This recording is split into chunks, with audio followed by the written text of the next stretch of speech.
I flew the airplane on the grid. We have a grid pattern out here, Uh-huh.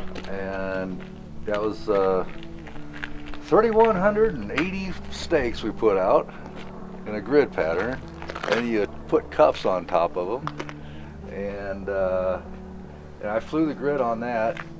It did really well. Our tank system, which you'll get to see, did really well. We kind of ran out of money. Well, the engineering just got expensive as all get out. We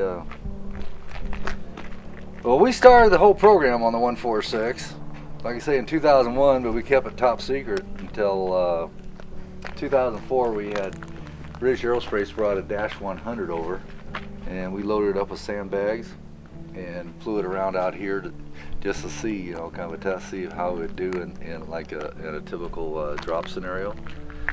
And it did fine, and so we pursued. Our tank is different than the ones that are flying right now. There's 3 companies actually using, you know, either RJ85 or the 146. There's one in Missoula and over at Chico. But ours is not deployed.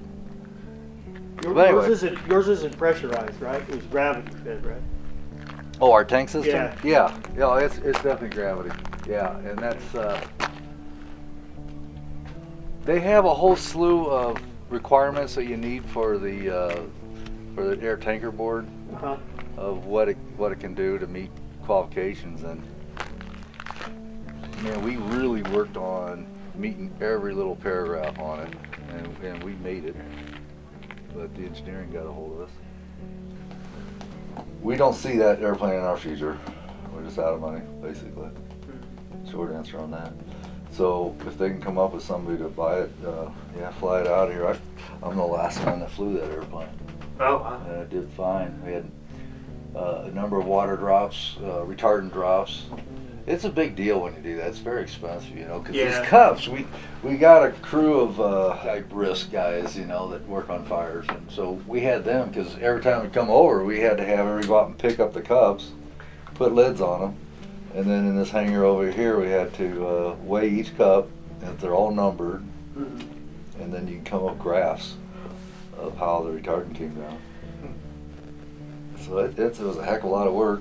They did a good job, and he said our aircraft really performed very well. You don't need no air stairs. Right. Now I'll get it down. As long as somebody wants to help me put it back up. I can get it down, it's just getting it up is a kind of a challenge. Do you need any help?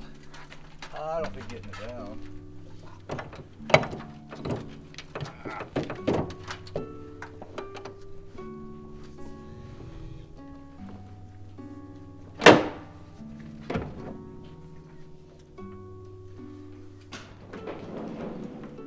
Grab that ladder for me. Maybe.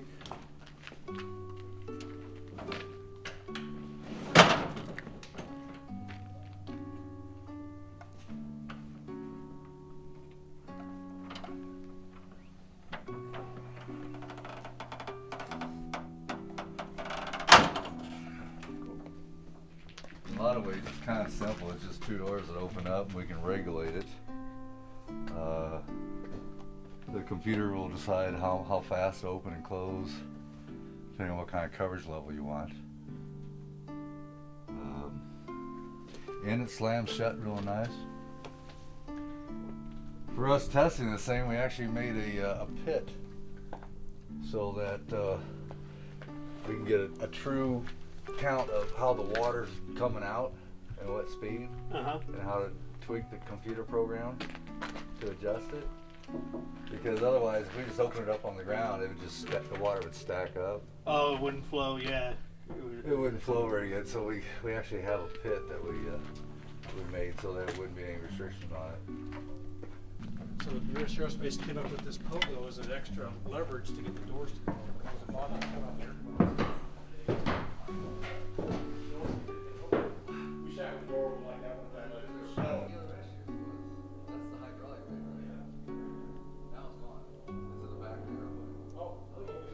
Just a a manifold that comes out and it'll dump out if they overfill it. Just dump out on the ground. Wow. I don't have a card. That was kind of a keep it simple I'll write it down. program there.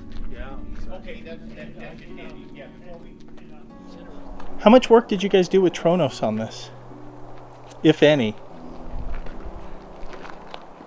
Oh god, that's a touchy subject. That was their airplane there. It had like maybe 4,000 hours left to it.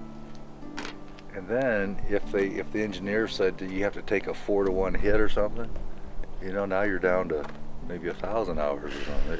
It was a high time airplane. Just for recording data. On how much the wing would flex? Interesting. And they want ongoing. Well, we've had some issues with wings falling off and what have you, you know, and so we had a big learning curve of what's going on, and that's pretty typical.